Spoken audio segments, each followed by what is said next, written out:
Pesan pertobatan juga bukan populer. Dia tidak menjadikan seorang preacher atau pengkhotbah itu favorit. Tapi dia akan menjadikan seorang pengkhotbah itu sejati di hadapan Tuhan. Pesan pertobatan terus didengungkan oleh Samuel. Sampai hari ini Tuhan terus bersuara, bak nabi bersabda di seluruh dunia. Gereja-gereja yang murni dan sejati akan memberitakan pertobatan di antara jemaatnya. Saya dari waktu ke waktu akan terus mengkhotbahkan ini karena ini adalah hati Allah. Karena tidak ada pertobatan, tidak akan ada pemulihan. Tidak akan ada pertobatan, tidak akan ada kemuliaan. Tidak ada pertobatan, tidak ada kemenangan. Dan bahkan tidak ada berkat-berkat Tuhan. Berkat itu tidak bisa diukur dengan materi. Kita tidak bisa berbangga. Lihat, bisnisku diberkati. Nah, tentu Allah berkenan kepadamu karena orang juga bisa kaya karena pesugihan. Berkat itu yang utama adalah hubungan kita dengan Tuhan.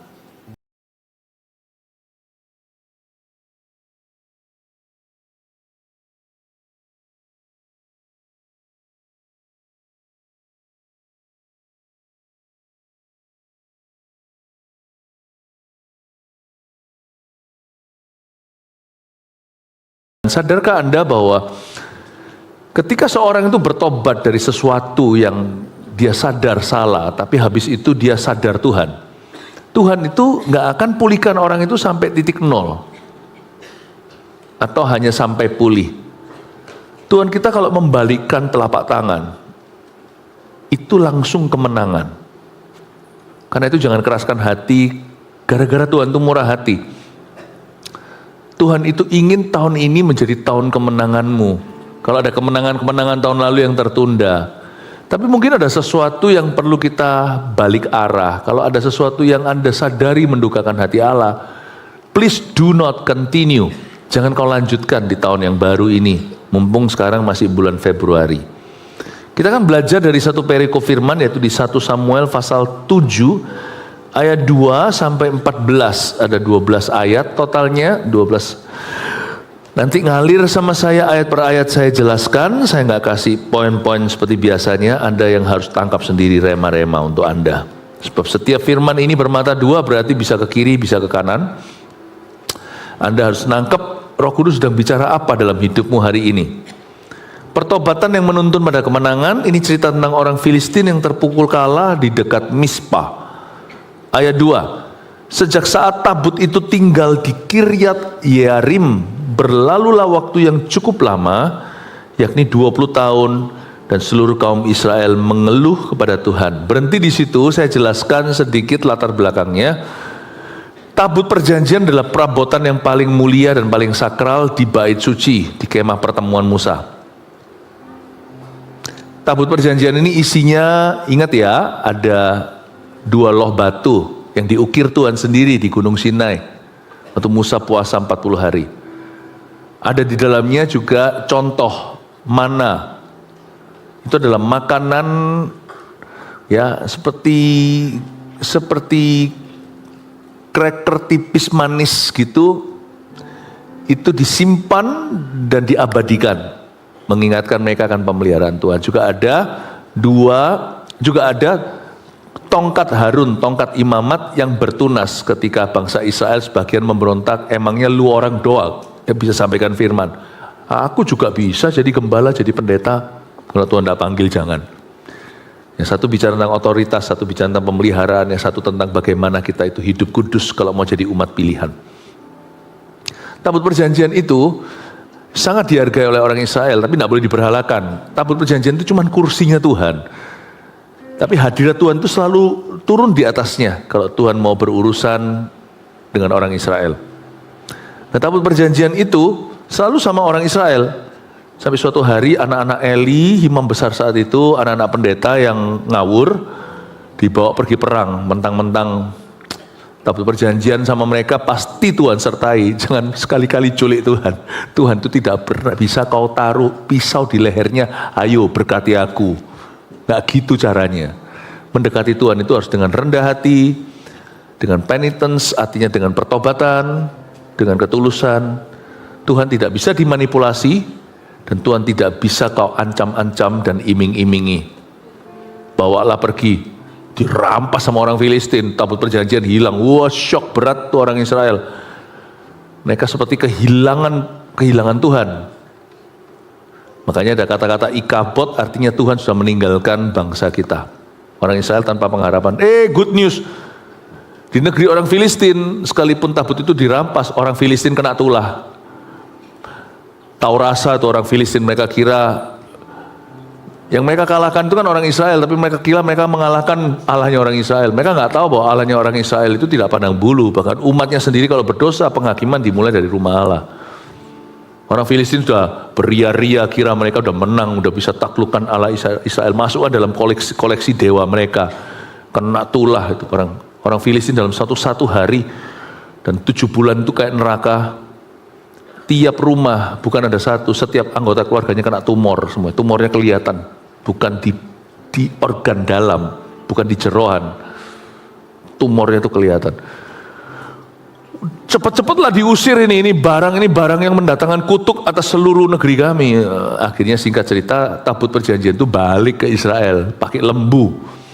Kasih 2 ekor lembu, suruh bawa itu jauh-jauh. Tabut itu sampailah di perbatasan. Satu kota namanya Bet-Semes. Bet-Semes itu kota di sebelah barat. Hari ini kalau peta Israel di sebelah barat mungkin ya sekitar dekat Gaza mungkin. Saya belum cek lagi geografinya. Orang-orang Bet-Semes senang di WFP, woi Tuhan kembali. Tapi kepo, sebagian di antara mereka ngintip, itu dalamnya apa sih? Mereka tahu dalamnya apa, tapi mereka kepingin lihat. Sama Tuhan itu jangan pernah iseng. Tuhan tidak suka keisengan, karena Tuhan itu raja. Tuhan itu bukan orang yang nggak kenaan. Tuhan itu murah hati, Tuhan itu sayang. Tuhan itu ngalah, itu bolak-balik sama kita ngalah setiap hari. Tapi sama Tuhan itu kita tidak boleh jambal, tidak boleh kurang ajar. Tuhan tidak memberikan dirinya dipermainkan, karena dia itu berwibawa. Tahu nggak wibawanya Tuhan namanya apa? Glory, kemuliaan. Jadi matilah orang-orang 70 di sana. Langsung mereka telepon ceritanya sama tetangganya, orang-orang Kiryat Yearim penduduk sana diberitahu, datanglah ambil barang ini dari kami. Akhirnya dibawalah ke Kiryat Yearim dan mereka mengangkutnya ke sana, dan sekali diangkut ke situ 20 tahun lewat. Tabut perjanjian itu disimpan sana secara pasif. Gini ya, sekalipun hadirat Tuhan itu dahsyat, tapi kalau Anda tidak pernah sama sekali ingin terhubung dengan Tuhan, Tuhan juga tidak akan melakukan apa-apa. 20 tahun berlalu, nothing happens to you. Anda bisa punya kulkas yang paling dingin, tapi kalau Anda tidak sadari potensinya, maka kulkas itu hanya sebagai dekorasi. Tuhan itu bukanlah benda mati. Hadirat Allah itu nyata. Tapi kenapa sekalipun kita itu Kristen seumur hidup tidak terjadi apa-apa? Karena kita tidak sungguh-sungguh menghargai dan mengingini hadirat itu. Padahal hadirat Allah itu bisa mengubah segala sesuatu dalam kehidupanmu. 20 tahun berlalu. Untuk waktu yang cukup lama.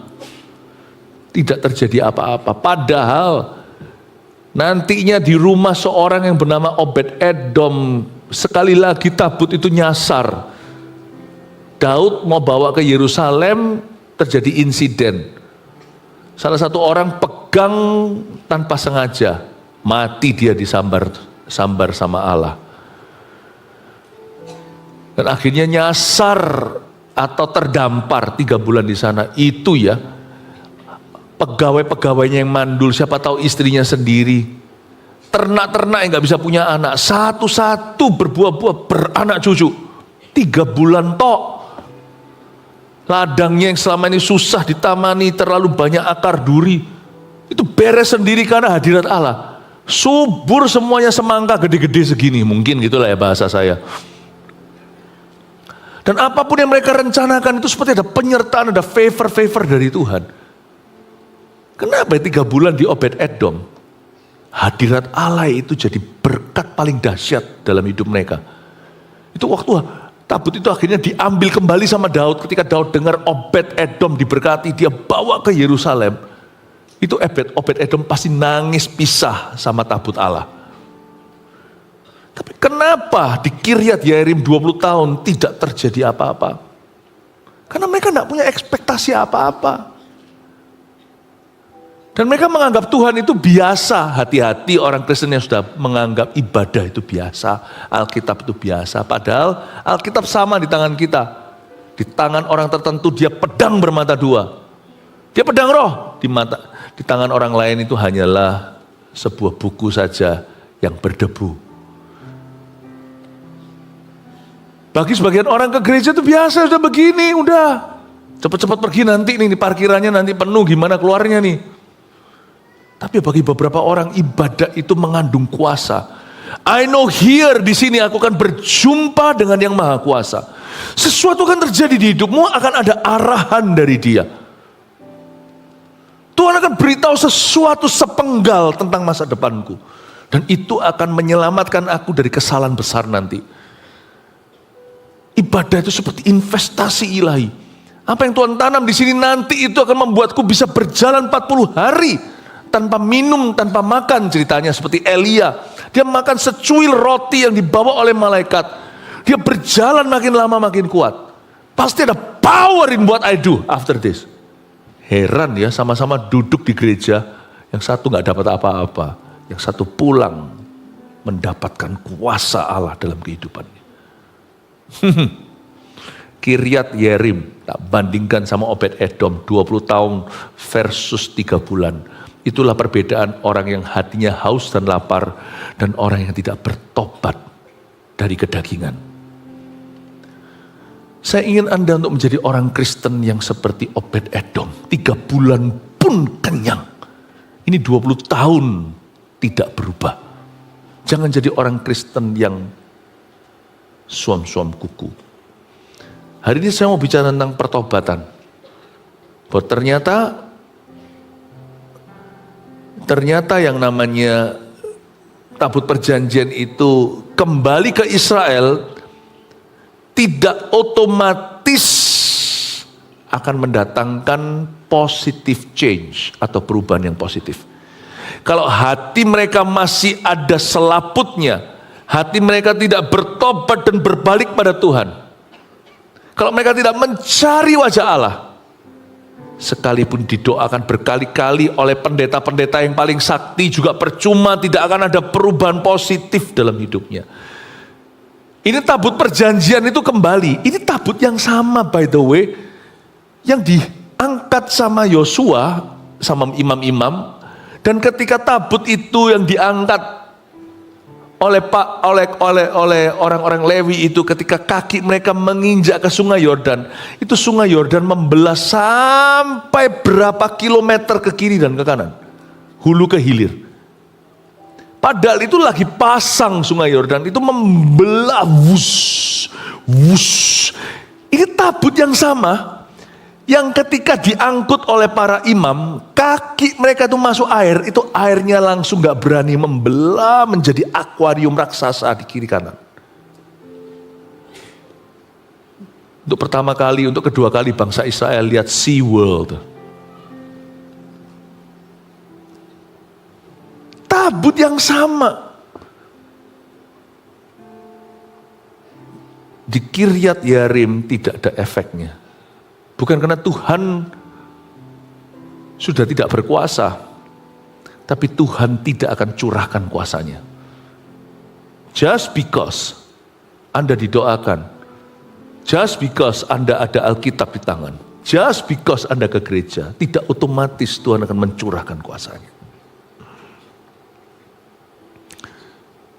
Dan orang Israel, coba lihat ayat 2 lagi ya, sejak saat tabut itu tinggal di Kiryat Yearim, berlalulah waktu yang cukup lama, yakni 20 tahun. Nothing happens, tidak ada terjadi apa-apa. 20 years later, 20 tahun kemudian, nothing is happening, tidak terjadi sesuatu. Dan seluruh kaum Israel bukan memuji Tuhan, tapi mengeluh kepada Tuhan. Orang Israel tidak mengalami perubahan, mereka mengeluh pada Tuhan. Gini ya, Nangis saja tidak tentu itu akan Tuhan dengar. Saya sebut di sini ayat ini, lamenting doesn't equal repenting. Hanya karena kita mengeluh, mengadu, aduh Tuhan kok gini hidup ini, tidak berarti itu sebuah doa. Tidak semua air mata ditabung di kirbat Allah. Hanya karena kita menangis bukan berarti itu air mata doa. Kalau kita nangisnya begini saat kita disakiti, kenapa Tuhan hidup ini tidak adil? Padahal aku udah pelayanan, kenapa orang memperlakukan aku seperti ini? Kenapa Tuhan tidak mengerti? Tuhan, aku sakit hati. Itu air mata kepahitan. Itu tidak akan ada hasilnya, karena air mata itu akan jatuh ke tanah, tidak jadi benih apa-apa. Tapi kalau kita menangisnya saat kita disakiti itu begini. Tuhan, aku sakit hatinya. Aku sungguh gak tahan, tapi aku mau taat sama Tuhan. Kalau kau berkata pengampunan, aku mau ampuni. But please Roh Kudus, kasih aku kemampuan, karena aku gak sanggup. Tolong aku, ini sulit Tuhan. Suamiku selingkuh. Beriku kekuatan dan ketabahan, kekuatan baru untuk aku tetap memperjuangkan pertobatannya. Meskipun aku sakit hati demi Tuhan, demi anak. Aku harus tabah. Aku menunggu pertobatan suamiku, aku harus bisa ampuni dia, supaya anak-anak tetap memperoleh keluarga yang utuh, bukan dari broken home. Aku akan berusaha Tuhan, segenap hatiku rasanya udah mau ceraikan dia, udah gak mau lihat mukanya, wajahnya muak, aku mau muntah. Tapi kau kasih aku, kalau aku gak punya kasih untuk suamiku lagi, kasih aku kasih Yesus. Kasih Yesus lebih kuat dari kasih istri. Help me! Dan dia menangis mengerang-erang. Give me power Tuhan. Kasih aku kekuatan kuasa untuk taat kepadamu Kristus. Dan untuk memulihkan keluargaku. Sekalipun sekarang suamiku tidak berfungsi sebagai imam, jadikan aku imam sementara. Yang mempertahankan keutuhan keluarga. Nangislah dia. Itu ditabung di kirbat Allah. Hanya karena seseorang mengeluh bukan berarti dia berdoa. Tapi ketika dia mengeluhnya itu demi taat pada Tuhan. Kalau orang itu ketika berdosa dia kena getahnya. Sakit dia, aduh Tuhan sakit Tuhan. Tuhan tidak akan bergeming. Tapi kalau dia salah, dia berdosa lalu dia kena pesakitan. Dia sakit lalu dia berkata, ampuni aku tahu Tuhan itu. Ini adalah hukuman yang harus aku hadapi. Tuhan, aku mau bertobat Tuhan. Minimal ku serahkan nyawaku, beri aku roh yang baru. Kasih aku roh yang rela ketika kau hajar aku. Aku tidak marah sama Tuhan, aku tidak tukding sorga. Aku tidak meninggalkan Tuhan, aku kembalikan hatiku kepadamu. Ampuni aku, dan kalau boleh Tuhan, sembuhkan aku. Dia nangis, itu adalah air mata pertobatan. Dan Tuhan akan terima air mata itu sebagai doa. Lamenting doesn't automatically equal repenting. Sebab repentance, pertobatan, mengharuskan tindakan nyata untuk melepaskan dosa. Kalau ada orang mencuri mobil temannya, jangan percaya kalau dia bertobat sebelum dia mengembalikan mobil itu ke temannya. Karena repentance, bertobat, tidak sekedar menyesali perbuatannya. Pertobatan itu tidak sebatas menangisi dosanya. Pertobatan itu selalu dimulai dengan kehancuran hati dan selalu berujung pada perubahan kelakuan. Dia pasti akan mengembalikan apa yang dia curi. Itulah sebabnya tidak terjadi apa-apa di Israel selama 20 tahun itu. Karena sekalipun tabut perjanjian sudah pulang, sudah kembali ke mereka, tapi hati mereka tidak pernah kembali pada Tuhan. Where there is no repentance, there is no God. Di mana tidak ada pertobatan, Tuhan tidak mau berurusan. Peduli amat kalau ada tabut perjanjian, peduli amat kalau seluruh pendeta mendoakanmu. Peduli amat kalau kita pasang dekorasi semua ayat di tembok-tembokmu. Peduli amat berapapun persembahan yang kau berikan pada pekerjaan Tuhan. Sebelum hati kita berbalik kepada Tuhan dalam pertobatan, God will want to have nothing to do with you. Tuhan tidak mau berurusan denganmu. Tak mau berhubungan dengan kita. Tidak mau terhubung apa-apa. Amin Bapak Ibu Saudara. Pahami hati Tuhan dulu. Hati ini harus balik dulu sama Tuhan kalau kita salah. Saya tunjukkan di sini bagaimana ternyata tabut perjanjian pun bukan jaminan bahwa Tuhan akan beserta. Padahal tabut perjanjian itu, orang Israel itu tahu, ini tabut perjanjian yang membuat orang Israel menang perang sebelumnya. Kita lihat ayat 3. Lalu berkatalah Samuel kepada seluruh kaum Israel demikian. Jika kamu berbalik kepada Tuhan dengan segenap hati, maka pertobatan selalu mulai dengan hati, tapi selalu continue dengan maka. Maka jauhkanlah para allah asing. Tidak bisa berhenti sampai hati berbalik. Kalau hatimu berbalik, pasti dilanjutkan dengan kata maka. Maka ini aplikasinya, jauhkanlah para allah asing. Kamu harus runtuhkan mesbah-mesbah penyembahan di rumahmu yang bukan Yesus. Harus kau runtuhkan. Maka jauhkanlah para allah asing dan para Asytoret dari tengah-tengahmu dan tujukanlah hatimu kepada Tuhan dan beribadahlah hanya kepadanya. Maka ia akan melepaskan kamu dari tangan orang Filistin. Maka kedua itu adalah tanggung jawab Tuhan. Maka Tuhan akan melepaskanmu dari belenggu dosa itu. Maka Tuhan akan melepaskanmu dari kutuk-kutuk dosamu. Ayat yang ketiga ini muncul Samuel. Sebelum ini Samuel masih kecil. Cerita itu loh, Samuel dengar suara Tuhan, Samuel, Samuel. Itu cerita yang terkenal. Lalu habis itu Samuel mendapatkan jabatan seorang nabi. Ya.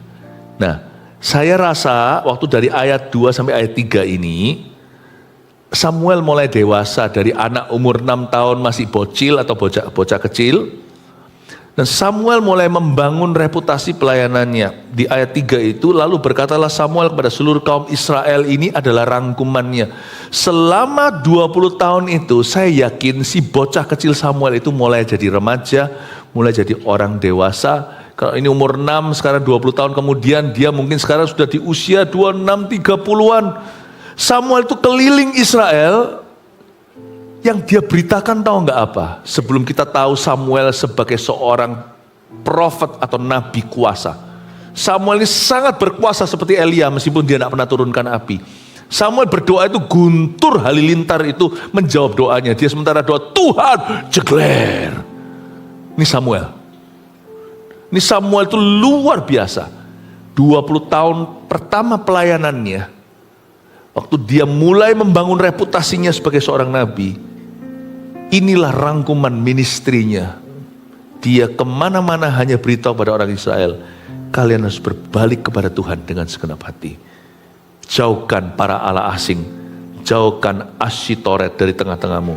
Tujukan hatimu kepada Tuhan dan beribadahlah hanya kepadanya. Pesan pertobatan itu tidak populer. Tapi pesan pertobatan itu justru yang pada akhirnya akan mendatangkan berkat yang sungguhan atas umat Tuhan. Pesan pertobatan juga bukan populer. Dia tidak menjadikan seorang preacher atau pengkhotbah itu favorit. Tapi dia akan menjadikan seorang pengkhotbah itu sejati di hadapan Tuhan. Pesan pertobatan terus didengungkan oleh Samuel. Sampai hari ini Tuhan terus bersuara, bak nabi bersabda di seluruh dunia. Gereja-gereja yang murni dan sejati akan memberitakan pertobatan di antara jemaatnya. Saya dari waktu ke waktu akan terus mengkhotbahkan ini karena ini adalah hati Allah. Karena tidak ada pertobatan, tidak akan ada pemulihan. Tidak akan ada pertobatan, tidak akan ada kemuliaan. Tidak ada pertobatan, tidak ada kemenangan. Dan bahkan tidak ada berkat-berkat Tuhan. Berkat itu tidak bisa diukur dengan materi. Kita tidak bisa berbangga. Lihat, bisnisku diberkati. Tidak tentu Allah berkenan kepadamu. Karena orang juga bisa kaya karena pesugihan. Berkat itu yang utama adalah hubungan kita dengan Tuhan. Kita harus takut akan Allah. Tahun ini kita mesti harus introspeksi hal-hal tertentu yang mendukakan hati Allah. Kita harus berhenti melakukan itu. Dan kita minta sama Tuhan agar kita punya hati yang bulat. Tuhan memberi kita bulat hati untuk takut akan Allah. Dan seperti doa yang diajarkan di Alkitab, luputkan aku daripada dosa-dosa yang tidak aku sadari, supaya aku tidak terus melakukan hal-hal itu yang mendukakan hati Roh Kudus. Mungkin ada hal-hal tertentu yang kita tidak sadari. Minta Tuhan introspeksi, minta Tuhan evaluasi. Kalau memang ada hal-hal itu dalam hidupku, lihatlah, ujilah aku dan cobalah aku. Apakah jalanku ini lurus di hadapan-Mu? Kalau ada jalan yang bengkok, Tuhan beritahu aku supaya aku bisa berjalan di jalan-jalan-Mu yang kekal. Bapak Ibu Saudara, penting sekali untuk kita dari waktu ke waktu. Benar-benar ya Tuhan, bertobat lagi, bertobat lagi. Bertobat lagi itu tidak tentu harus kita melakukan dosa yang fatal dulu. Tapi living in repentance is part of the Christian life. Hidup dalam pertobatan, dalam roh pertobatan itu bagian daripada kehidupan Kristen. Saya dari waktu ke waktu, bukan berarti dikit-dikit selalu sorry. Ada orang itu yang saking gak percaya dirinya selalu sorry sama Tuhan. No, tapi kalau saya masuk ke hadirat Allah waktu saya saat teduh pribadi, saya selalu punya masuk ke dalam dimensi di mana Lord forgive me. Karena kita tidak lepas dari kesalahan tiap hari. Kita perlu hidup dalam spirit of repentance. Meskipun kita tidak sadar kita sedang melakukan dosa apa. Kita nggak sadar, nggak usah tunggu sampai fatal. Saya dari waktu ke waktu selalu membiasakan hidup di hadapan Allah yang kudus. Saya harus hidup dalam spirit of repentance. Begitu pekanya kalau ada sesuatu yang mendukakan Allah, nggak tunggu sampai vulgar. Saya akan merasakan, Lord, I might have been wrong on this. Aku mungkin sempat salah dalam hal ini. Forgive me, Lord Jesus. Hiduplah dalam spirit of repentance. Tiap hari saya lakukan itu. I confess my sins to Him. Saya akui dosa saya di hadapannya. Tuhan Yesus, ampuni aku Tuhan. Ada banyak kekuranganku. Ada kalanya kau berbicara, aku tuh masih bantah. Tuhan Yesus, hiduplah dengan rendah hati. Pendeta aja perlu lakukan itu. Kalau Anda melihat pendeta angkuh, pendeta jatuh, itu pasti karena for a while, untuk satu waktu, hidupnya sudah tidak cek dan recheck lagi di area-area ini. Tidak lagi hidup di dalam roh pertobatan secara sengaja. Bapak Ibu Saudara, ada banyak hal yang Tuhan ingin percayakan kepadamu. Masih ada banyak berkat yang Allah ini ingin berikan. Cuman kadang-kadang kita tidak secara sengaja masuk hadirat Allah itu berkata, Tuhan, tolong otak-atik aku Tuhan. Apakah aku sungguh mengasihi-Mu Yesus? Kau yang maha tahu dan menilai hidupku. Tak ada yang tersembunyi bagimu. Selidiki aku, lihat hatiku. Apakah ku sungguh mengasihi-Mu Yesus?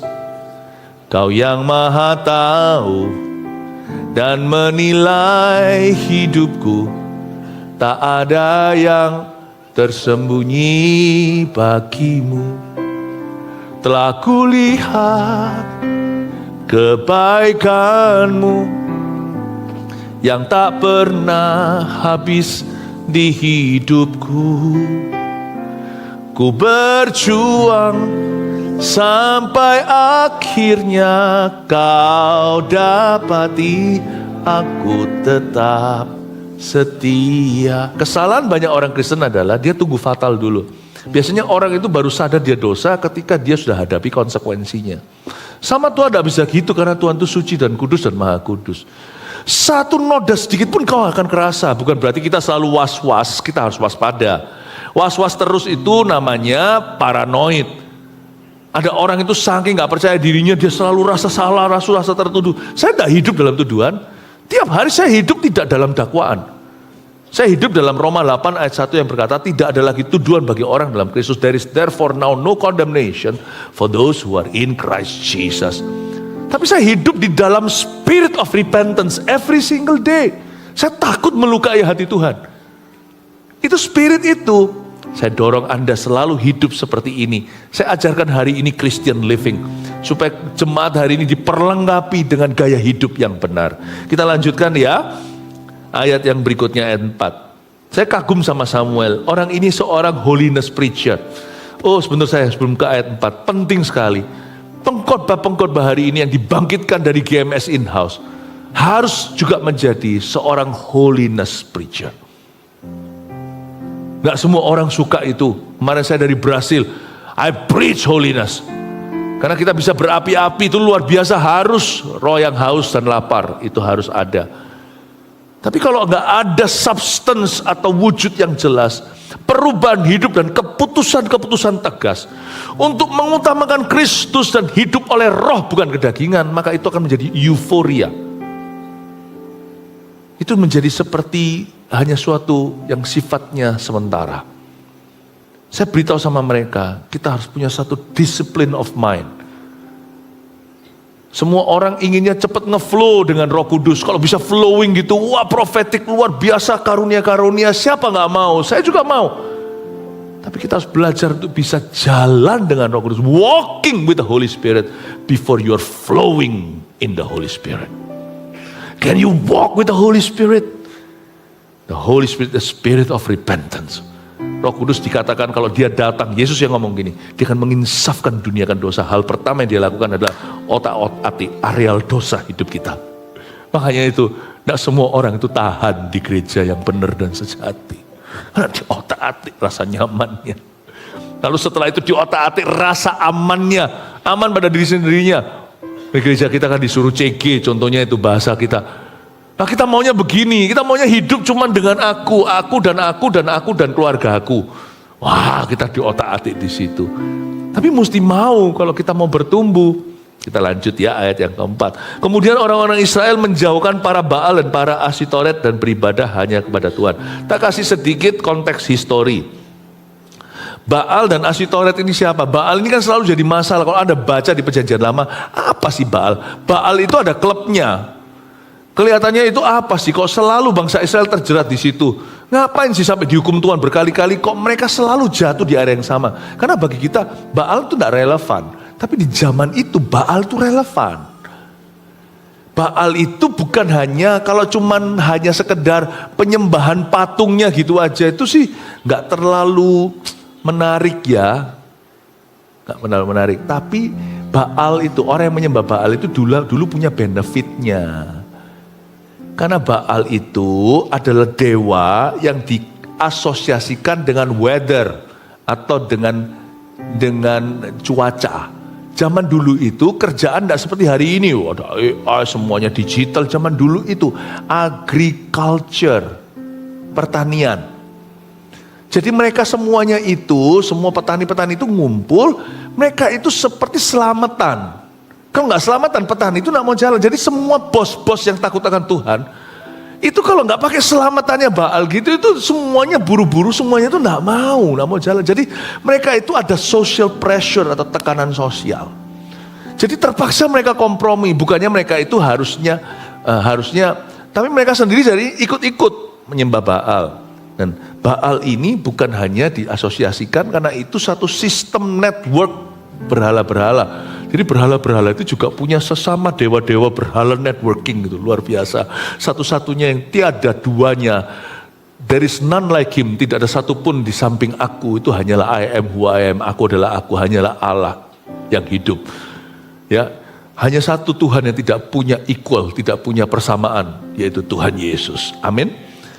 Baal itu disebut menikah dengan Asitoret. Asitoret ini dewa yang di dalamnya ada prostitusinya. Ini dewa ini adalah untuk orang-orang powerful, masuk klub itu ada kartu VIP-nya, disediakan prostitut, escort tingkat tinggi. Asitoret itu disebut sebagai dewa seks dan yang namanya dan dewa kesuburan. Zaman sekarang ini kan zaman edan. Hari-hari ini ada kita dengar cerita-cerita tentang Epstein, the Epstein case. Lalu ada ini, ada itu. Ternyata dunia ini gelap. Bahkan di negara-negara yang notabene Western atau di Barat, bukan Surabaya Barat, tapi di negara Barat maksudnya. Itu yang tidak percaya Tuhan-Tuhanan, ternyata percaya setan. Itu ada ritual-ritualnya. Saya tidak ngomong tentang Epstein aja, ada banyak. Ternyata itu benar-benar terselubung sebelum nanti suatu hari yang namanya antikristus itu akan terang-terangan. Roh antikristus sudah bekerja. Sekarang mulai satu-satu kan mulai terekspos kan, mulai satu-satu kan mulai terkuak. Orang-orang yang dari tingkat tinggi, yang lawyer, pengacara, yang hakim, yang politikus, orang-orang yang di titik konglomerasi. Siapa sangka mereka orang-orang yang tidak beragama, yang mencetuskan saya ateis, ternyata mereka ada ritualnya sembah setan, ngorbankan apa. Isinya dalamnya apa? Power. Setan seperti memberi mereka power kalau mereka mau melakukan itu. Apalagi seks, abuse biasanya. Anak kecil dan sebagainya. Saya tidak menunjuk ke 1-2 case. Dunia itu dari dulu, nanti lihat ya, datang pergi, nanti ada lagi. Nanti puluhan tahun kemudian, atau tidak usah puluhan lah, berapa tahun kemudian akan terkuak sesuatu yang lain. Sesuatu dunia ini akan selalu akan ada new news, akan ada kabar-kabar baru. Tapi semua akan kabar-kabar buruk. Kalau Anda baca Baal dan Asytoreth tidak sesimpel yang kau kira. Kenapa sih orang Israel jembah Baal lagi? Karena itu klub. Masuk di situ itu power, prestisius. Itu status.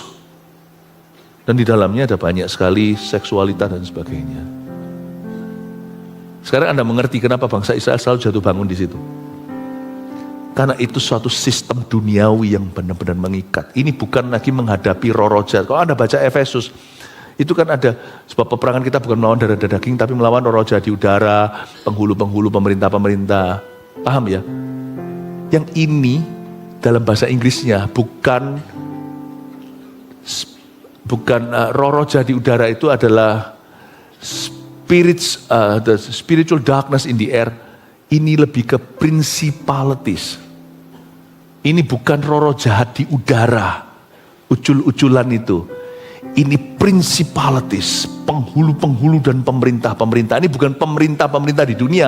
Itu juga bisa ngaruh roh jahat tertentu. Tapi ini penghulu-penghulu dunia. Pengikat-pengikat. Bukan hanya yang di udara, utusan satu-satu. Tapi ini adalah pemerintah-pemerintah di udara. Sadari Bapak Ibu Saudara, kita itu hidup di bawah awan-awan yang kotor. Dunia ini milik Tuhan, bukan milik setan. Tapi sekarang masih beredar di seluruh bumi penghulu-penghulu yang jahat, pemerintah-pemerintah di udara. Karena itu orang Kristen kalau tidak radikal, Anda tidak mungkin bisa setia sampai akhirnya. Kalau Anda jadi jemaat biasa, datang ke gereja cuman ikut-ikut gitu aja, cuman ibadah, Anda pasti akan gugur. At some point, keturunanmu akan kecolongan, akan ada LGBT dan sebagainya. Pasti kena 100%. Kalau Anda tidak masuk ke bahteramu, sungguh-sungguh di bahtera itu, yang terbuat dari ter yang tidak bisa tembus atau yang waterproof, yang tidak bisa tembus air. Kalau Anda tidak betul-betul berada dalam covenant dengan Tuhan, keluargamu, covenant di dalam gereja, dalam rumahnya, Anda tidak mungkin bisa survive. Your own family tidak akan bisa survive. Keluargamu sendiri sesaleh apapun, sesoleha apapun, keluarga Anda setakut akan Allah apapun, semesbah keluarga apapun in your family, tidak pernah. Karena Tuhan mengajari kita kalau kita berdoa itu peperangan rohani. Bapa kami di dalam sorga, kau tidak bisa berdiri sendiri. Bapa kami itu harus berada dalam keluarganya Bapa. Itulah gereja. Dan kalau kita jadi orang Kristen tidak mau itu, pasti at some point kau pasti akan kecolongan. At some point pasti kena. Karena Anda tidak menghadapi roh jahat di udara. Yang perlu kau takutkan bukan tuyul-tuyul gitu. Jangan tertipu dengan yang kayaknya, ada setan di kamar mandi. Tiba-tiba ada yang lewat itu. Yang gitu-gitu panggilan, sini kamu. Jangan lari dari gitu. Ada yang tertawa, hihihi. Panggil, ngapain kamu ketawa di rumahku? Sini, panggil tuh setannya kalau berani. Sini. Jangan ganggu rumahku lagi, keluar sana. Pergi ke rumah tetangga, jangan. Jangan Pak, jangan ya. Jangan, saya tidak mau tetangga dengan Anda kalau ada gitu.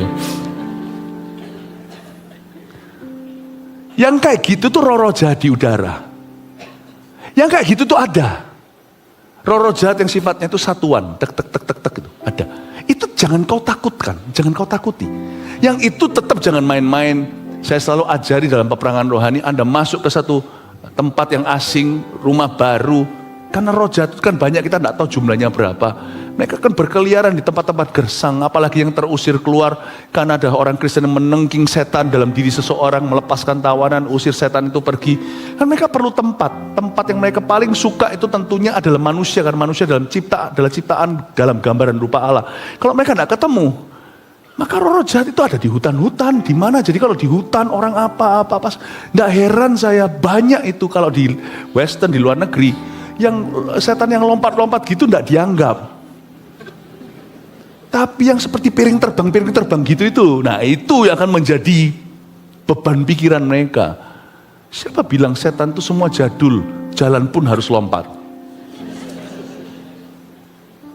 Tahukah Anda bahwa mereka adalah roh-roh jahat di udara? Tahukah Anda bahwa mereka adalah malaikat-malaikat yang canggih? Saya tidak heran kalau mereka jalannya itu zigzag. Orang di pesawat mana kelihatan mereka punya nama, mungkin manusia yang kasih gelar UFO and whatever. Mungkin di tempat-tempat tertentu Sasquatch, kalau bahasa Inggrisnya, Bigfoot dan sebagainya, apa dengan wing creature segalanya. Aduh, itu semua roh jahat. Kok heran sih dunia itu gitu-gitu aja nggak tahu. Ya. Cuman kalau di timur sini, di Surabaya Timur, Indonesia Timur, mungkin kita lebih terpukau dengan yang, atau bukan di Indonesia, mungkin di negara tertentu yang tangannya terangkat, yang lompat-lompat gitu. Tapi di sebelah sana, piring terbang lebih mempan. Semua itu setan. Kalau Anda masuk ke satu tempat, misalnya Anda di hotel tertentu, nggak peduli siapa yang pernah di situ, sekalian nggak usah takut sekalian. Saya selalu punya kebiasaan, waktu masuk ke dalam, Tuhan sucikan, kuduskan, dalam nama Yesus.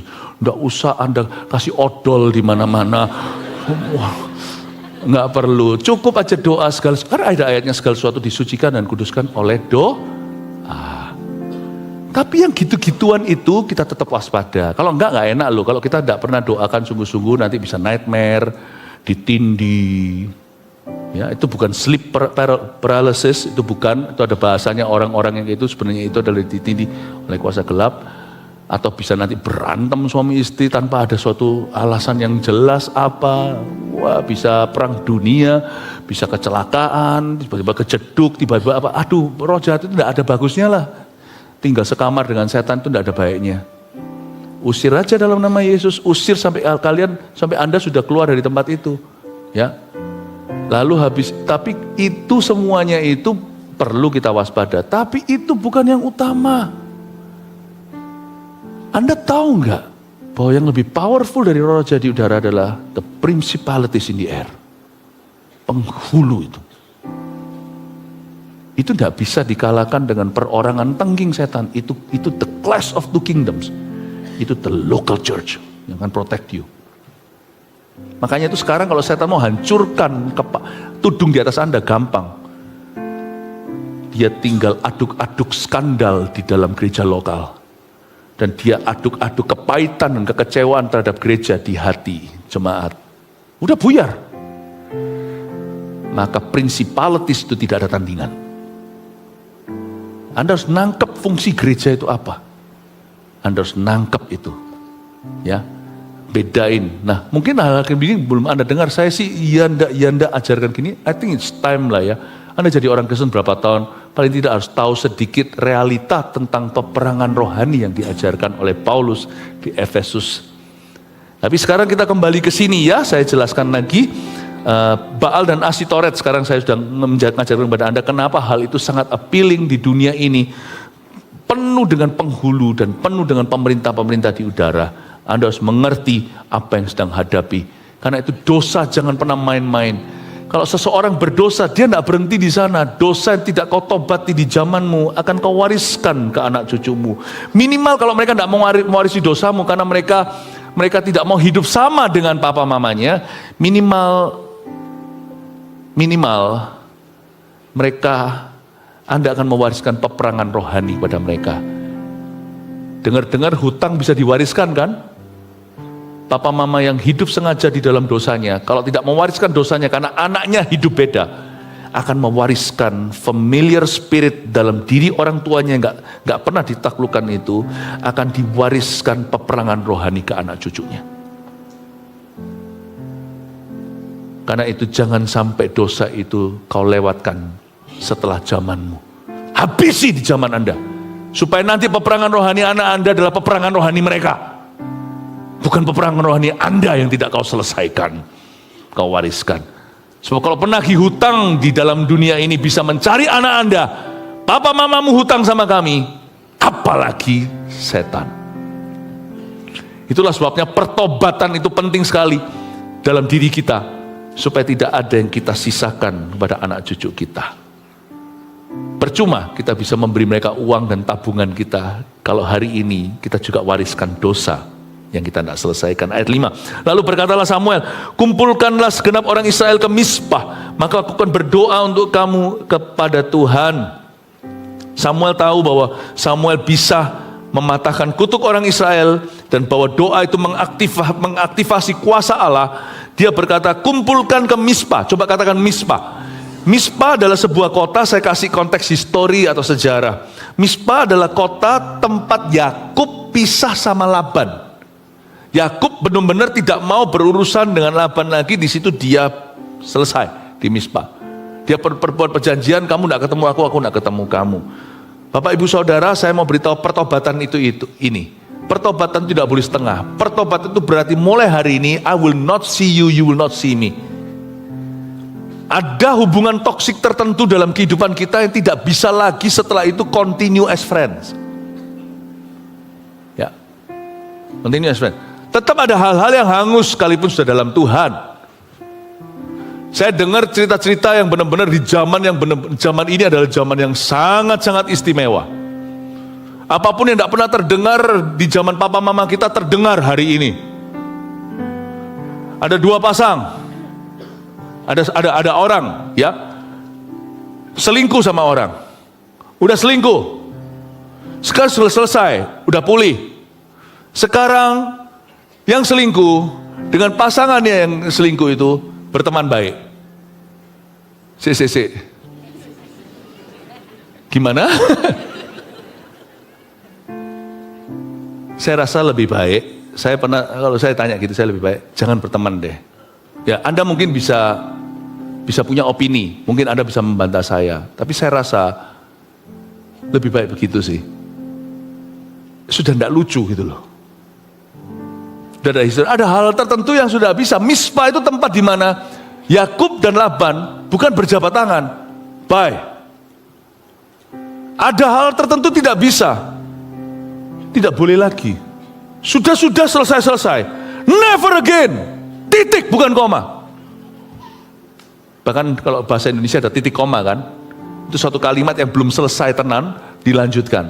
Nggak ada. Mizpah. Kalau kita mau bertobat itu kadang-kadang itu bye for good. Bye. Bukan hanya bye. Goodbye. Sudah. Ada hal tertentu yang harus kau tinggalkan, kembali pun jangan. Makanya Tuhan berkata, ini bukan benar atau salah. Kalau matamu membuatmu berdosa, jangan kau tutup mata atau kasih patch. Cungkilah matamu. Ini bukanlah suruh perbuatan kekerasan secara fisik. Tapi signifikansi atau maknanya adalah, jangan berhenti sampai hanya tutupi mata itu.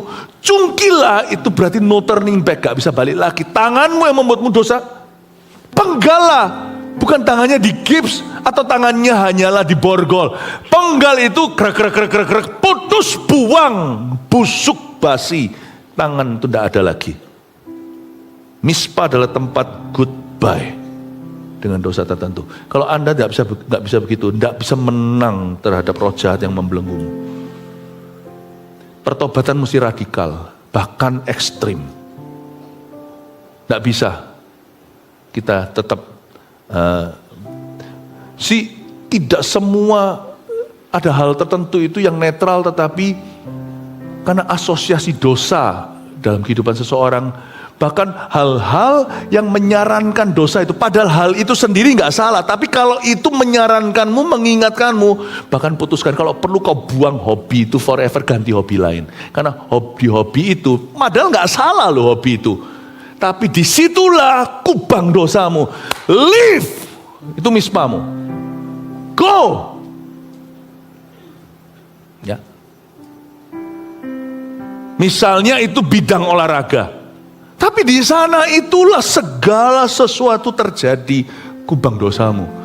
Loh, olahraga itu tidak salah. Tidak ada ayatnya berkata yang nanti masuk ke sorga hanyalah bidang olahraga sepak bola. Atau bola basket, atau badminton, atau pedal, atau biliar. Bidang olahraganya sendiri pun nggak salah, tapi itu salah bagi orang-orang yang memang itu kubangnya. Dan kalau Anda tahu Anda lemah dan Anda pernah jatuh di sana, cungkilah. Jangan ditawar. Saya ajari Anda sesuatu bagaimana untuk benar-benar lari dari Sodom Gomorrahmu. Karena apa yang saya ajarkan ini saya rasa ini penting, ini perlu. Mungkin bagi beberapa orang ini mungkin belum relevan hari ini. Tapi kalau Anda bisa terapkan ini, Anda bisa hati-hati. Ya. Jangan hanya cungkil dosamu, tapi cungkil hal-hal yang mengingatkanmu akan dosa itu. Cungkil. Loh, kan Tuhan bisa bekerja sekalipun kan ada Tuhan. Ya saya tahu, yang Tuhan saya percaya, yang saya tidak percaya itu Anda. Jangan percaya diri, terlalu percaya diri. Jangan terlalu percaya diri. Tuhannya kita percaya. Don't believe yourself too much lah. Bukankah dulu jatuh juga karena you believe yourself too much? Amin. Ayat ke-6. Setelah berkumpul di Mispa, saya sudah mau selesai kok ya. Mereka menimba air dan mencurahkannya di hadapan Tuhan. Mereka nangislah ya, mencurahkan, curhatkan. Mereka juga berpuasa. Pada hari itu ia berkata di sana, kami telah berdosa kepada Tuhan. Dan Samuel menghakimi orang Israel di Mispa. Ketika didengar orang Filistin bahwa orang Israel telah berkumpul di Mispa, majulah raja kota-kota orang Filistin mendatangi orang Israel. Serta didengar orang Israel demikian, maka ketakutanlah mereka terhadap orang Filistin. Ayat ini disalah ngerti oleh musuh. Ketika didengar oleh orang Filistin ini sudah biasa lihat orang Israel teriak-teriak. Wah, mengeluh, aduh takut aku, udah biasa. Hari itu mereka salah tafsir. Orang Filistin mendengar orang Israel kumpul di Mispa. Ini ada Samuel.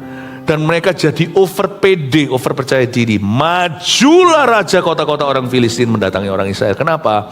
Orang Israel kalau nangisnya cuma 1-2 orang, 10, 20, 100, 200 gak apa-apa. Tapi kalau mereka nangis, karena Alkitab berkata mereka menimba air dan mencurahkannya di hadapan Tuhan, itu namanya korban curahan. Itu biasanya dilakukan oleh orang Israel kalau mereka mau berdoa tangis-tangisan. Itu korban curahan. Ya. Jadi istilahnya untuk menunjukkan air mata, kan air mata sungguhan kalau nangis masa bisa banjir, nggak mungkin bisa banjir. Jadi mereka pakai korban curahan untuk mewakili tangisan yang mereka sedang lakukan. Bahwa seperti ini loh Tuhan, aku ingin memenuhi hadiratmu dengan air mata kami ingin memenuhi tahtamu dengan banjir air mata. Jadi mereka curahkan. Jadi bisa bayangkan enggak, kalau mereka sudah mempersiapkan diri nangis habis-habisan and say sorry sama Tuhan, dan kali ini bawa Asitoret, bawa Baal, dan bawa kartu VIP-nya semuanya, mereka akui semuanya, dan semua simpanannya semuanya itu ditaruh di sana, semuanya dihukum, dirajam. Zaman itu mereka itu sungguh-sungguh datang dengan niat berubah tenan. Dan mereka itu nangis. Waktu mereka nangis itu terdengar dari kemah Filistin, nangis. Orang Filistin berbunga-bunga, berkepala besar, bahasa anak muda sekarang cupu. Orang-orang ini nangis, lihat tentara-tentaranya semua nangis. Ayo serang, ini waktunya kita serang. Waktu mereka nangis, mereka lemah. Sorry Filistin, bedain.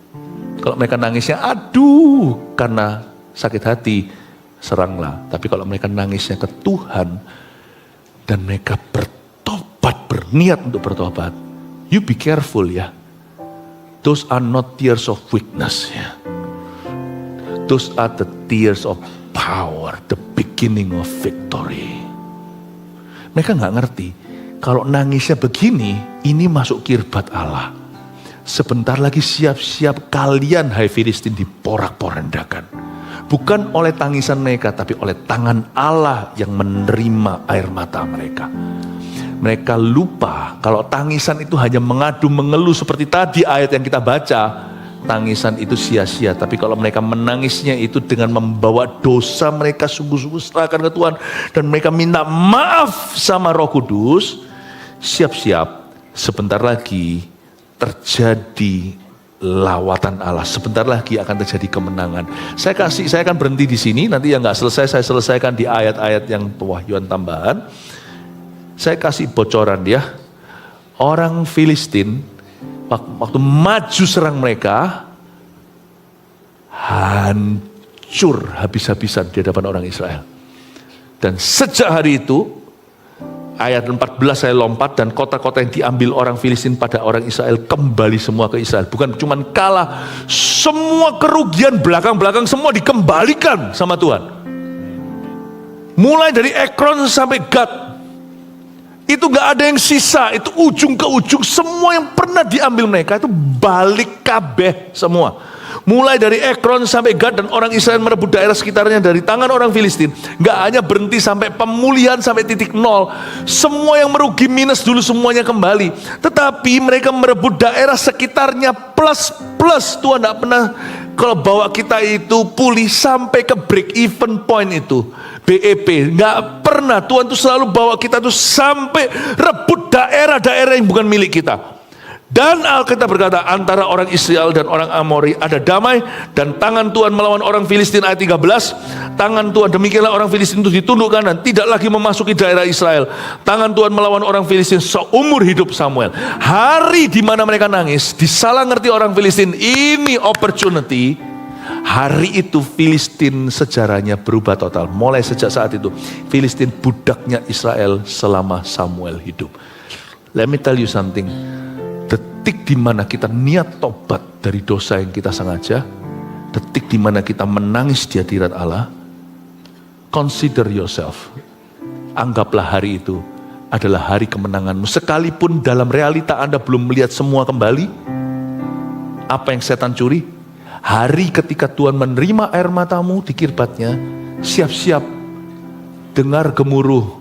Selama ini musim paceklik, dengarlah baik-baik. Mulai hari ini, aku akan mencurahkan berkat, kata Tuhan. Itu sungguhan dan itu akan terjadi dalam kehidupanmu. Oleh karena itu Bapak Ibu Saudara jemaat yang terkasih, hiduplah dalam roh pertobatan setiap hari. Karena orang yang bertobat sungguh-sungguh dari segala dosanya, bahkan orang yang peka sama Tuhan, tidak menunggu sampai dosanya fatal. Orang yang sungguh-sungguh menjaga hatinya Roh Kudus dalam dirinya, Anda akan melihat kemenangan-kemenangan yang mustahil dalam hidupmu. Di depan nanti itu, Filistinmu akan tunduk kepadamu. Daerah yang dicuri semua kembali. Dan daerah mereka yang belum pernah jadi milikmu, semua Tuhan serahkan kepadamu. Lihat ya, kalau Tuhan itu senang hatinya, Tuhan itu akan memberkati dengan cara yang di luar ekspektasimu. Saya doa itu yang akan terjadi bagi Anda di sisa tahun ini. Tuhan akan memberkati kehidupanmu berlimpah-limpah.